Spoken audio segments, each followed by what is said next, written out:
Ndeye Khady Diop. Bonjour à tous. Report de la date de réouverture des écoles et universités. Le Conseil des ministres a arrêté hier la date de reprise à compter du 2 juin pour les élèves en classe d'examen. Pour l'enseignement supérieur, les académies vont réfléchir sur les modalités de reprise dans la période du 2 au 14 juin. Pour le CUSEMS, il faut des préalables pour l'observance des mesures barrières et pour les questions de transport. Abdoulaye Ndoye du CUSEMS avec Amadou Moustapha Dian. Le CUSEMS a dit, même si on doit reprendre, il faut d'abord faire le point, le quantum horaire, ça veut dire les heures qui ont été effectuées, et de manière rigoureuse également les heures qui restent à être effectuées pour valider l'année scolaire. Mais il faudra surtout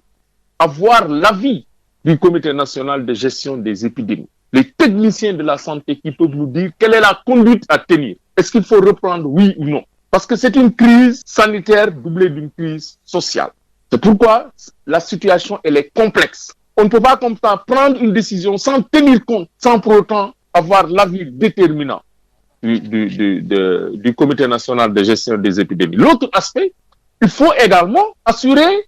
la sécurité des acteurs par la disponibilité de moyens de protection, des masques chirurgicaux 3 plis, des masques FFP2 bec de canard, du gel hydroalcoolique, un type pour le lavage des mains. Mais assurer également la mobilité des personnels enseignants, des élèves, des personnels administratifs et des personnels subalternes. Parce que le transport, c'est la clé de la reprise. Avant même la crise, nous avons constaté que dans les grandes villes, notamment à Dakar, les Sénégalais sont confrontés à un problème de transport. Avec la crise, on a demandé aux transporteurs, notamment le transport urbain, de diminuer le nombre de passagers. L'autre aspect maintenant, c'est le respect de la distanciation sociale, aussi bien dans la classe que dans la cour de récréation. Parce qu'au Sénégal, nous avons des classes pléthoriques, 80, 90, 100 élèves. Qu'est-ce qu'il faudra faire? La continuité pédagogique, elle est importante, mais ne revêt pas un caractère d'urgence.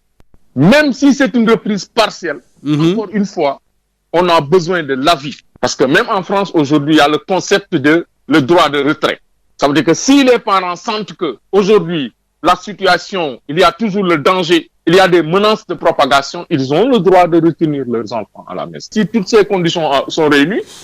nous avons dit on peut poursuivre les cours, reprendre les cours, poursuivre jusqu'en mi-août. Les évaluations du second semestre, on peut les faire sous forme de contrôle continu. Ensuite, les examens en début octobre et en début novembre, réouverture des classes. Sur les routes, les sanctions seront aussi alourdies. Le Conseil des ministres a adopté un projet d'ordonnance portant aménagement des sanctions relatives aux violations des dispositions prises pour lutter contre le Covid-19 dans le secteur du transport. Goro Khouma, secrétaire général du syndicat national des routiers du Sénégal, approuve mais estime que c'est tardif car les transporteurs véreux et cupides ont fini de propager le virus dans les régions. Voici Goro Khouma avec Amadou Moustapha Dian. Oui, le président de la République a tardivement prononcé pour ces sanctions. Elles sont venues tardivement puisque depuis les cas importés, les cas contacts, les cas communautaires, c'est là-bas, dès le début, que le président devait prendre une mesure, plus la mesure existe pour mettre fin à ça. Et moi, je ne peux pas comprendre. Ce pas des mesures politiques, ni religieuses, ni coutumières. C'est des mesures pour le bien-être de tout le monde. Puisqu'on a un problème de Covid-19 qui propage chaque jour, qui a tué l'économie, moralement, physiquement. Tout le monde est en deuil. Même si on n'a pas enregistré un mort dans une famille, tout le monde est en deuil. L'économie est à plat. Dans le secteur des transports, il y a une catégorie qui est le secteur des transports interurbains. Il faisait le transport d'une région à une autre et que le gouvernement a immobilisé cette catégorie. Le transport urbain de Dakar, c'est le transport à moitié. Par exemple, le nombre de places inscrites sur la catégorie revient à la moitié et que le véhicule doit être nettoyé à l'intérieur une fois par jour. Le carburant ne sera pas baissé, le tarif ne sera pas augmenté. Ça, c'est des contraintes. Le transport, je souligne, le transport interurbain est bloqué puisque ce sont ces véhicules qui ont le droit de circuler, mais c'est l'État qui les a immobilisés. Mais il y a une autre catégorie qui font le transport à la place. Les ayants droit, les clando de 4 places, les wargaines de 7 places, les motos de Khersa, d'une région à une autre. Pourtant, toute cette catégorie-là qui nous dérange, qui peut trouver le travail de la santé, c'est des moyens de transport qui ne sont pas légaux, qui ne sont pas du tout légaux. C'est cette catégorie qui font le transport maintenant à la place des ayants droit. Tu ne vois plus maintenant de 7 places, de minicars, de bus qui circulent. Ils sont tous immobilisés. Mais ceux qui n'ont pas droit, c'est eux qui font le transport. C'est l'État qui devait prendre la mesure très très tôt pour corriger. Maintenant, il a pris une décision qu'on applique cette décision. Il faut que les motos Jakarta, les calèches là, les calandos là, les camionneurs, tout le monde qui font, même les corbières, les ambulances, ceux qui font des dépôts ceux qui vont à Touba pour déposer et revenir avec des gens en perle. Mais tout cette catégorie, les perturbateurs là, doivent être corrigés. Nous, on veut se débarrasser pour reprendre nos activités normales. Le transport est tué. Nous sommes tous bloqués. Mais pourquoi laisser les autres faire le transport à la place de nous? Les mesures doivent être sévères et appliquées pour connaître le bien-être de tout le monde. À Rufisque, le préfet a sorti un arrêté interdisant la circulation des motos Jakarta et calèches. Les motos Jakarta sont souvent donc utilisées dans certaines localités pour faciliter le déplacement interurbain ou interrégional. On écoute Serigne Babacar Kane, le préfet de Rufisque, avec Denisia Sambo. Les véhicules ciblés sont les véhicules qui s'activent dans le transport de personnes. Au regard du développement des cas communautaires dans le département de Rufisque, il est important pour l'autorité administrative de prendre des mesures qui puissent nous garantir la meilleure prévention pour les Rufisquoises et pour les Rufisquois. Interdit la circulation des motos Jakarta. Quel qu'en soit l'usage, aujourd'hui, la circulation des motos Jakarta, elle est interdite sur l'étendue du territoire du département de Rufisque, parce que nous avons tous suivi l'actualité que ces moyens de déplacement ont été utilisés pour faciliter le déplacement interurbain, interrégion de certaines personnes, malheureusement, qui ont été à l'origine d'une certaine situation dans certains départements. J'ai décidé d'interdire la circulation des motos Jakarta et à cette mesure, j'ai ajouté l'interdiction de la circulation des calèches, qu'on appelle aussi voitures, pour toujours également faire respecter les gestes barrières qui doivent nous permettre en tout cas d'être dans une situation de prévention meilleure. À Bus Rapide Transit menacé de déguerpissement, le collectif des concessionnaires établis aux alentours du rond-point JVC à Sacré-Cœur demande un délai de quelques mois installé sur le tracé du BRT. Le collectif veut avoir un site de recasement. Voilà pour le français dans quelques instants. Voilà. Sud FM Dakar, 98.5.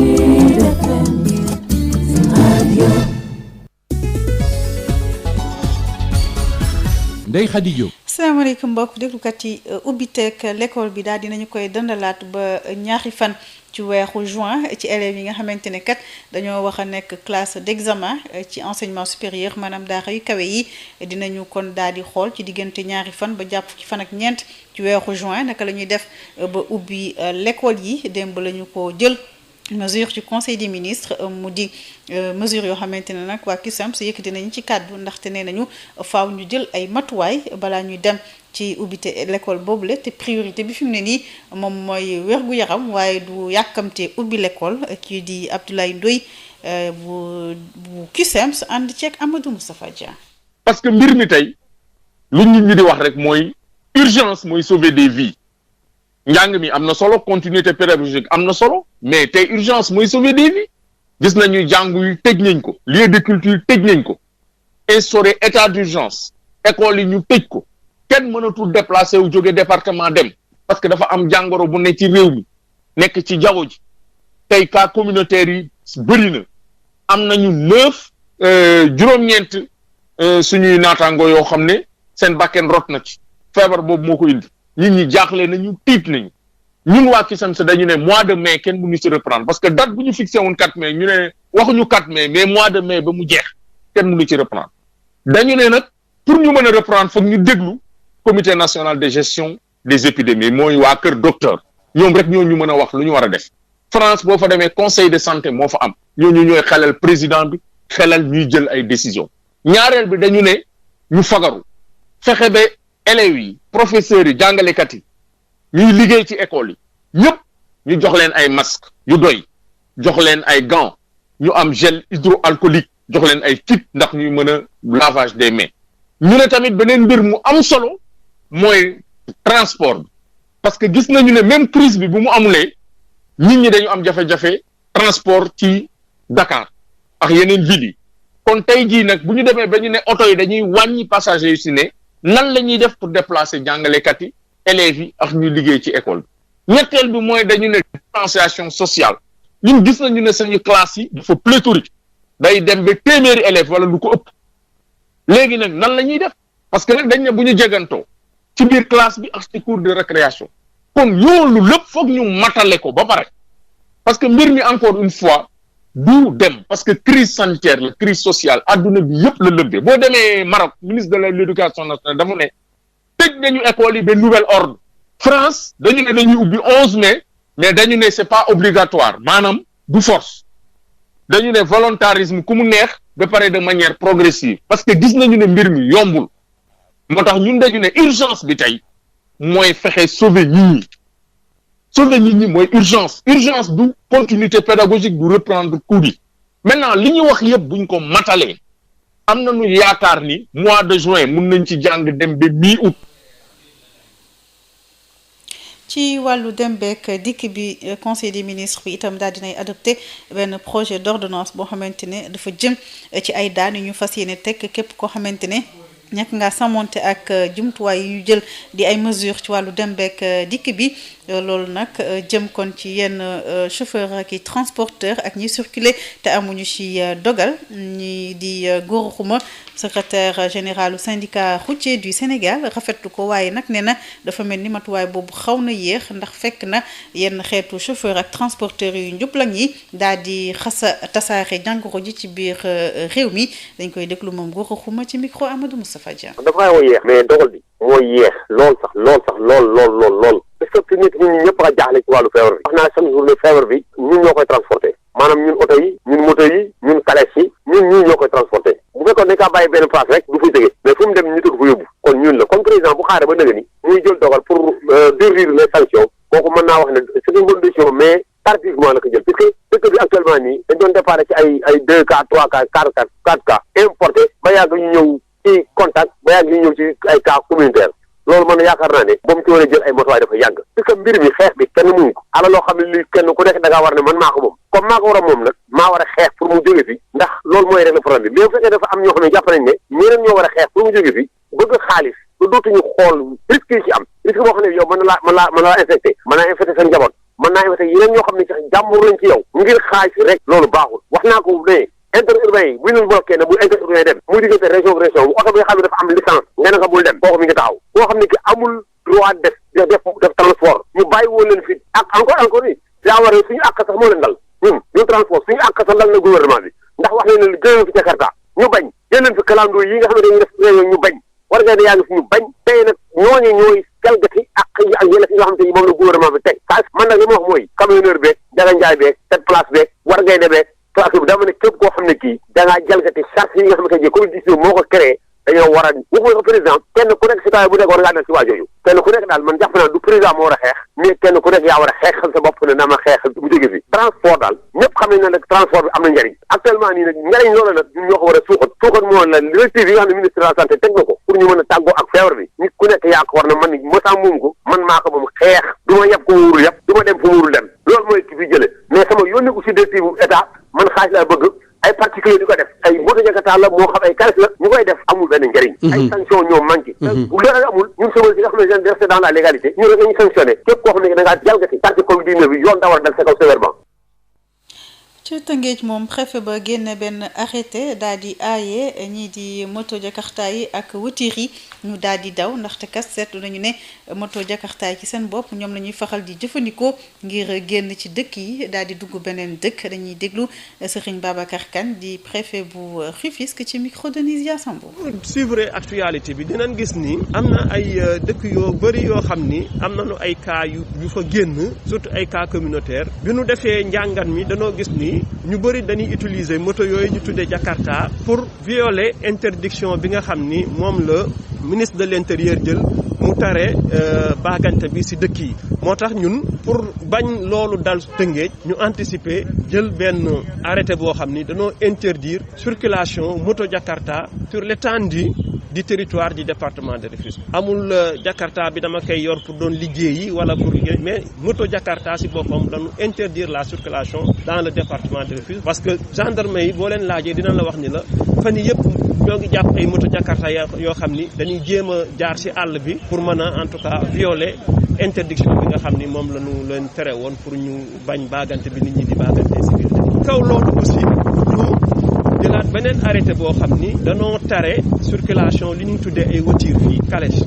terewuñu saret yi nga xam ni dañuy transporter ay produits loolu terewuñ ko mais li ñu tere mooy voitures yi ñu doon utiliser pour transporter ay nit